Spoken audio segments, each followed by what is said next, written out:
Hello and happy Sunday and happy Father's Day to all the deserving fathers out there. We are back with another episode. I'm C. And I'm T. And we are CNT TV.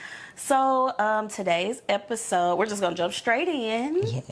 And today's episode is about things that plague a lot of the Hispanic, Asian, and African American, as well as African, and that is colorism, texturism, featurism, and weaponized colorism.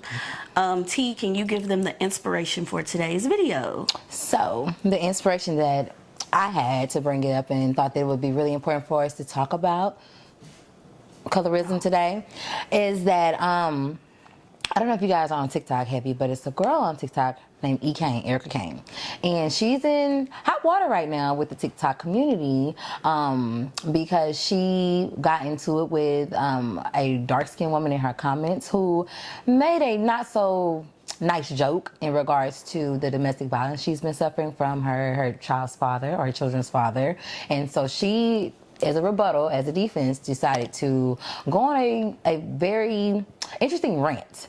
And the points that she was making that really grasped the audience's attention was that she made a comment in regards to her being light-skinned, and the person in the comments, or a supporter, follower, was a dark-skinned woman. And she made the comparison that she could never be her because she's of fairer, lighter skin, that the opportunities that she has, the darker-skinned woman would never be able to accomplish. Just that you would never see. Yes, you would never. Crazy. It's crazy to say that even though I'm at this height, you'll never be at this height because I'm a lighter-skinned woman. Not because you're less talented, not because you don't have anything to offer, you don't have the skill. Just because you are a dark-skinned woman, you will never reach the heights that I have, and that I am.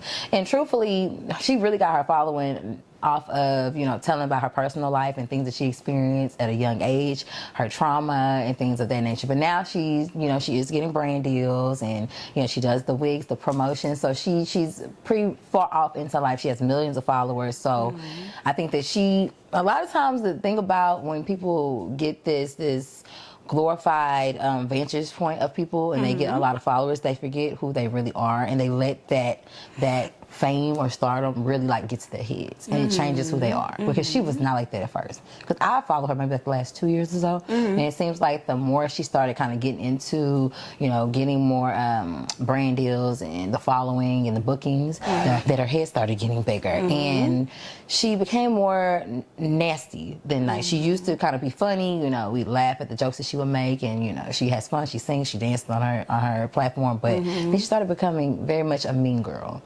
And I think I don't think that the default of color, I don't think color, like people are saying, oh, she's colorist. I do feel when people get angry that they do express what was truly on their heart or on their mind. And I don't think when a default reaction is colorist that that's something that a person hasn't been. I think a person's been that way, and maybe they just hadn't came out, or it hadn't manifested, because your brain does not automatically default and say, oh, you'll never be able to see what I see, unless you already have those thoughts in your head some way, somehow, anyways. And both of us come from dark-skinned mothers. My mother is a rich dark-skinned woman. Beautiful skin. Your mother is brown-skinned, but by black people terms, I guess she would be considered dark-skinned. But my mother, I would say, is like a true dark-skinned woman. If y'all know my mama, y'all know what my mama looks like. And so coming from a dark-skinned mom, my mom has talked to me, you've talked to me countless of times about how people have said things about your skin tone, your skin color, how it made you feel. And so for me, even if I was arguing with a dark-skinned person because of the things my mother told me, even my grandmother, my mom's mom, my mom's sisters and stuff, because of the things they told me, my brain is not going to default to be like, you extra black, or blah, blah, blah. It's not going to go there. Right. So I think when a person, and I'm not judging the young lady, I've just recently found out who she was because of you. So I'm not judging the young lady. I thought she was younger than that. She looked like she's like 19 to me, but I didn't know she was in her early 20s. So I would say that I think somewhere in her life, she probably did notice, hey, I can mess with this boy, I can mess with this boy, I can mess with this boy, and boys still want to talk to me. But if the dark-skinned girl is doing the same thing, they're shunning her. They're not claiming her, but they're probably talking to me. And I don't know, but I'm basing this off of what I see as a teacher. I even noticed that the boys will do that. If a darker-skinned girl that might have a loose reputation of doing different things, they don't want to associate with that girl. But if it's the lighter-skinned girl, or even the girl who she might not be light-skinned, but she might have green eyes and long hair, and they'll want to be associated with them, even though this girl has the same number of bodies or maybe more bodies than the dark-skinned girl. But the dark-skinned girl, no, I don't want to be associated with that. And I think that a lot of, and you can chime in, you know, I think a lot of what we see in pop culture has influenced the way people see it. Like, we grew up with Aunt Harriet. Before Aunt Harriet was replaced, was a dark-skinned woman. Aunt Helen on the Jamie Foxx show is a dark-skinned woman. The original Aunt Viv was a dark-skinned woman. So we grew up seeing, you know, Wheezy and from the Jeffersons, even though that was stuff our parents watched, but we watched because they watched, was a dark-skinned woman. So I think we saw that more on TV, and then somewhere it kind of started to shift. Where we started seeing more leading ladies and more women in Hollywood who are playing the TV moms, and now they're all, most of them were biracial women who were playing black women. And I think with that, it shaped the way that people view light skin and dark skin. And then even on TV shows like on Martin, like, you know, Gina and Pam had the exact same job. Like, they worked at the same company. I think Pam was even like a little bit higher than Gina, but Pam's personality was to be, you know, I'm the fighter, I'm the loud one, and Gina was more of, you know, soft spoken and gentle. And I think a lot of that stems from colorism, even with these directors, with writers and producers, and they don't even know that. What are your thoughts? Yeah, absolutely. I can't think of a lot of shows. Whenever I think about the dynamic between a dark-skinned woman and a light-skinned woman as a friendship, I always divert back to Gina and Pam, which we've called ourselves before.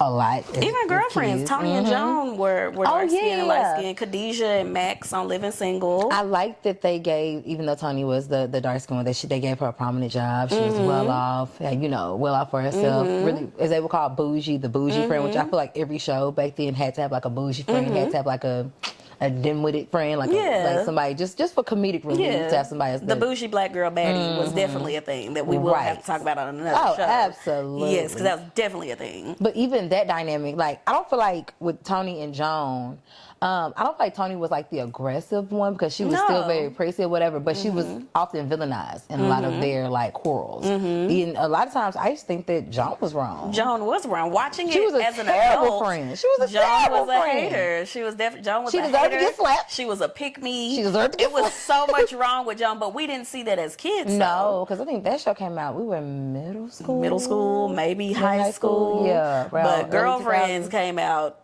when it was UPN, before it merged to CW. So that was a long time. And back they had a lot of black shows. Yes, on there that's too. Another one we'll have to talk about for another show. The erasure of black television shows. We spoke about years ago when we went to New Orleans about the whole dynamic with dark skin and light skin. Do I feel like we have that issue in our friendship nowadays? I don't think so, but it's never presented itself.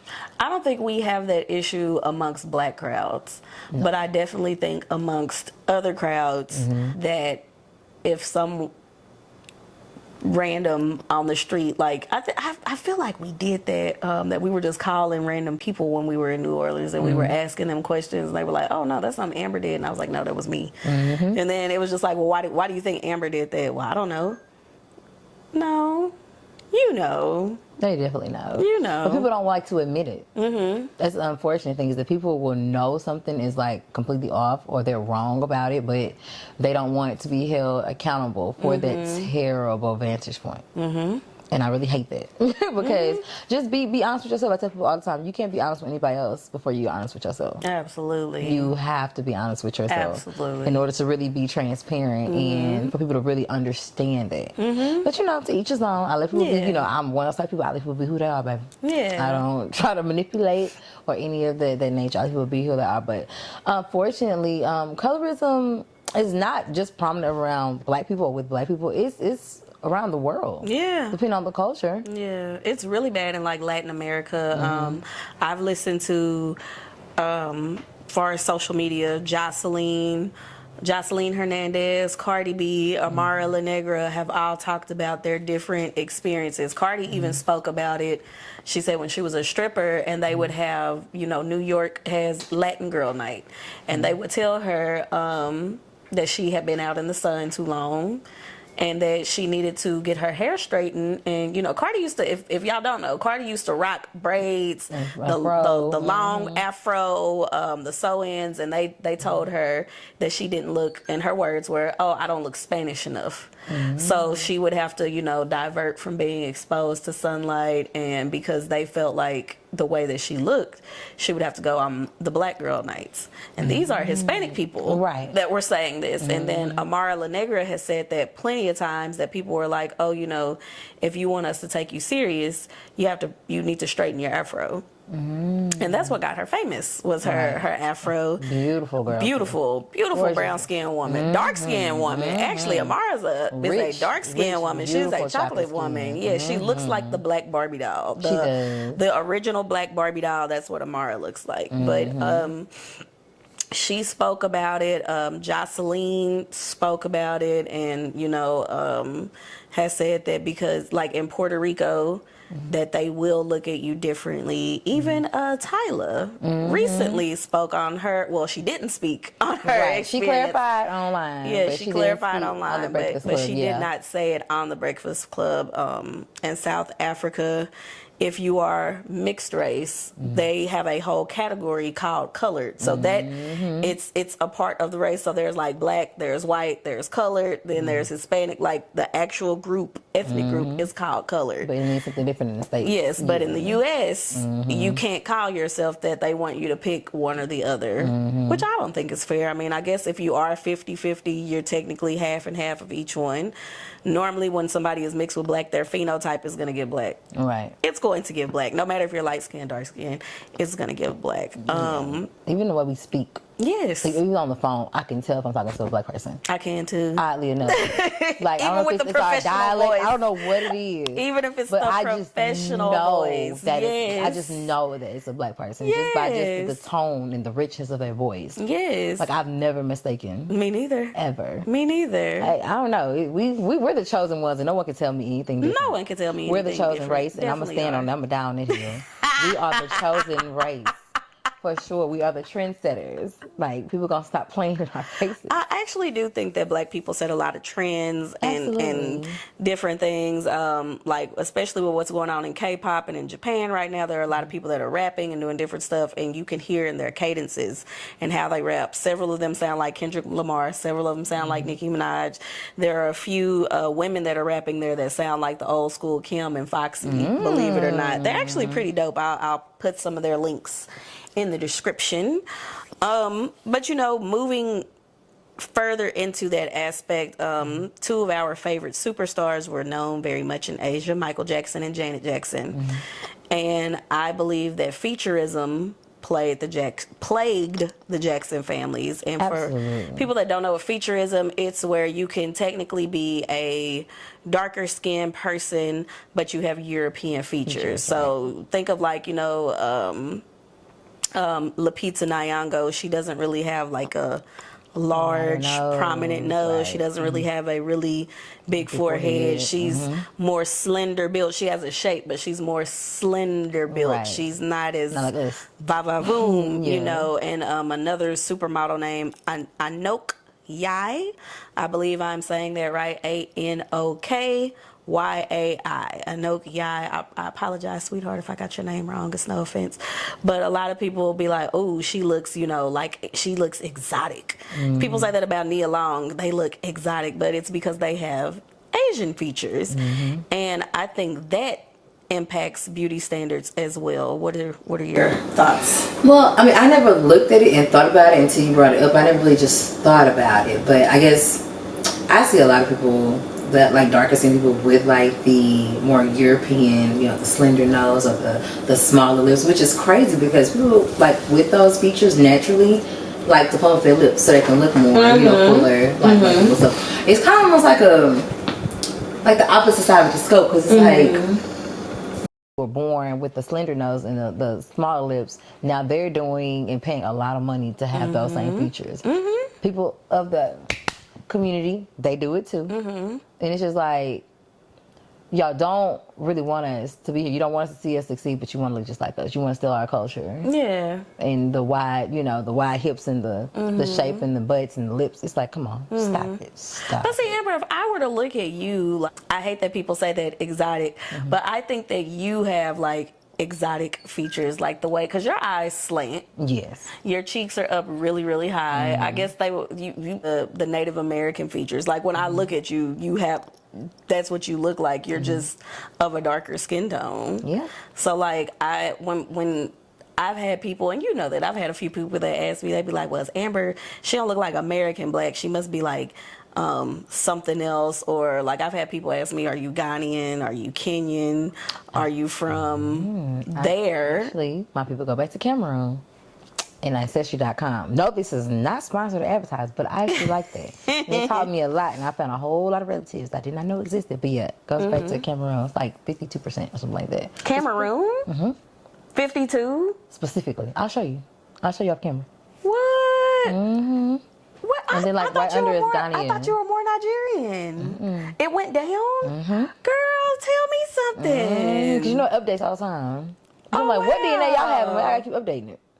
I think as more people do it, then they have more samples to compare to. Okay, because I'm like, this was just this last time. Yeah, so the more people that do it, then they have more people and more samples to compare to. But I actually would think that if I saw you, like, to me, your features are different. And then before you locked your hair, your texture of your hair, you don't have 4C hair. No. You've never had 4C hair. No. It's like 4A, 4B. And then like a hybrid of AB, like on the back of your head. Which is why it took my hair so long to lock. Y'all, it took me a year. Yeah. A year. It took my daughter 4 months. I was jealous. You've never had like that 4C, like coarse. Yeah, even my new growth, it comes out curly. So. Yeah, like I've never, so I think it's kind of odd when people make their comparisons, or they think that only a specific texture and feature applies to a certain look. Right. Like a lot of people feel like you can't have green eyes and be black, like, or be a darker skin black, or you can't have wavy hair and be a darker skin black person. I think it's just weird. Like, pretty privilege plays into featurism as well. Absolutely.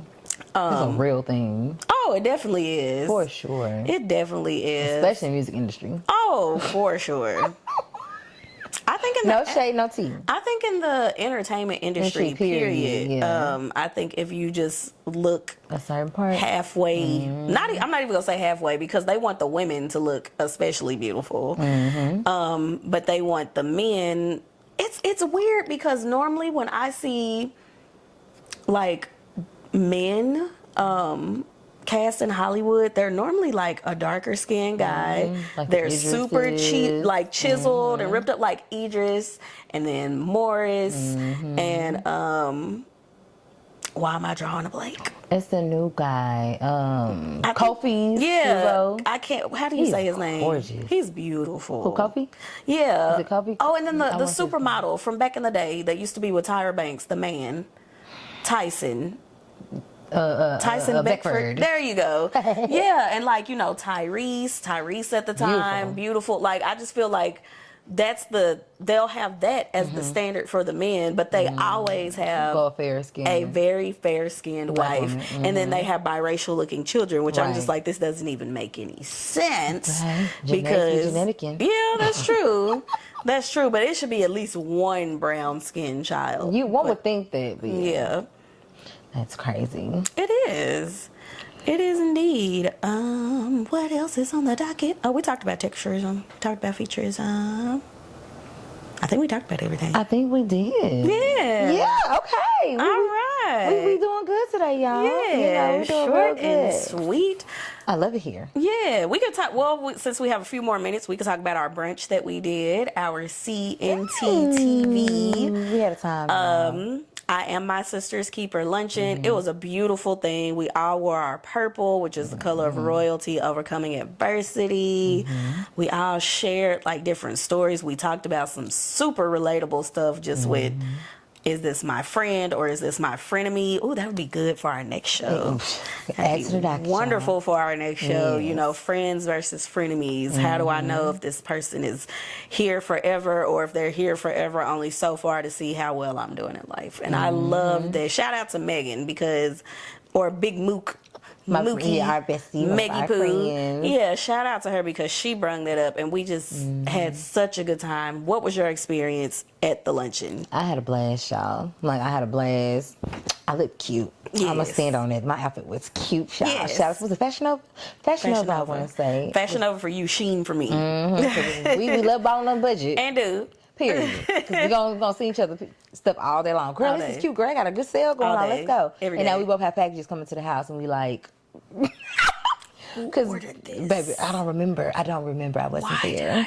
But we had a time. Of course, my personality is pretty big, and everyone else is pretty much chill. So I feel like people have to laugh at me because I'm the one with the outwardly personality, only with friends. Because one would not believe I'm actually very introverted around people I don't know. And I have social anxiety. Very shy. Yeah. People don't get that, though. To know me is to love me, I promise. But no, we had a really good time. I think it came together beautifully. The food was like, we went to Abuelo's. Yes. In Hewlett Mall. Yes. I have not been. Try the chicken enchiladas. They slap.